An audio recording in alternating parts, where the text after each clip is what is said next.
अस्सलाम वालेकुम।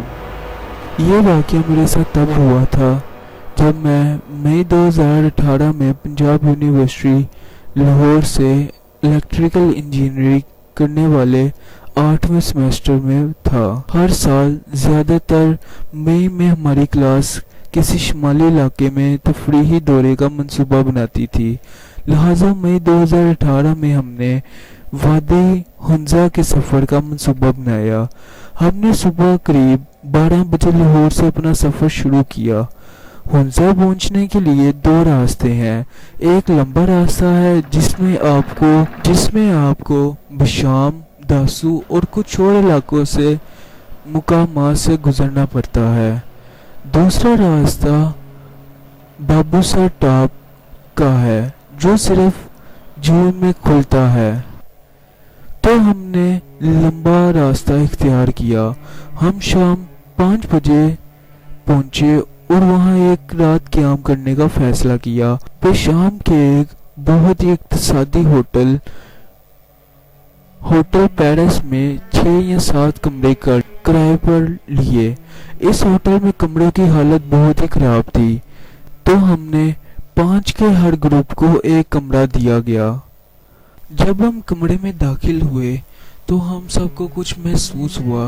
चुनांचे हम सब होटल के इस्तकबालिया पर गए और इस्तकबालिया वाले से कहा कि हमें कोई और कमरा अलर्ट कर दें, लेकिन इन्होंने कहा कि दूसरे तमाम कमरे बुक हैं। लिहाजा हमने फैसला किया कि सिर्फ एक रात की बात है, हम रहेंगे। फिर हमने अपना सारा सामान अपने कमरे में रख लिया और इसे लॉक कर दिया और बिसम बाजार जाने के लिए निकले। हम बशाम बाजार गए और रात का खाना खाने के बाद तकरीबन 12 बजे कमरे में वापस आए। हम पिछले 24 घंटों से बेदार थे और जहन्नुम की तरह थक चुके थे, लिहाजा सोने का फैसला किया।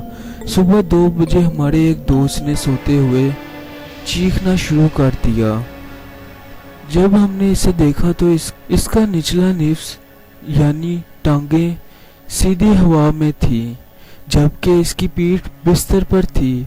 हम सब जाग गए सिवाय इस दोस्त के जो अभी तक चीख रहा था। हमने इसका नाम पुकारा और इसके कंधे को थोड़ा सा दबाकर इससे बेदार करने की कोशिश की, लेकिन वो बाज नहीं आया। फिर हमने ज्यादा जोर से इसके कंधे को धक्का दिया ताकि वो जाग सके। कुछ देर के बाद वो बेदार हुआ और पूरी तरह पसीने में ढक गया। हम सब बहुत खौफजदा थे।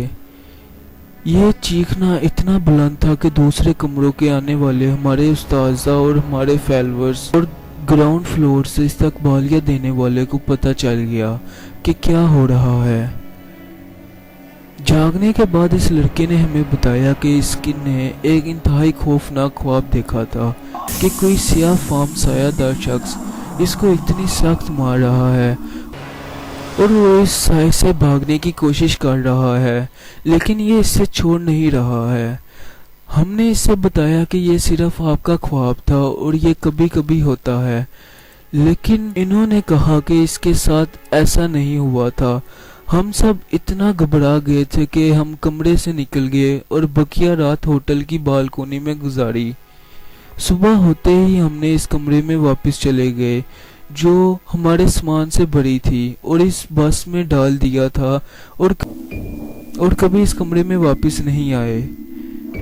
लाहौर वापसी के रास्ते में अपना सफ़र मुकम्मल करने के बाद हम एक बार फिर इसी होटल में बशाम में ठहरे और ये इस वजह से था कि वहाँ के दूसरे होटल हमारे बजट से बाहर थे और कुछ दीगर होटल मुकम्मल तौर पर बुक हो गए थे।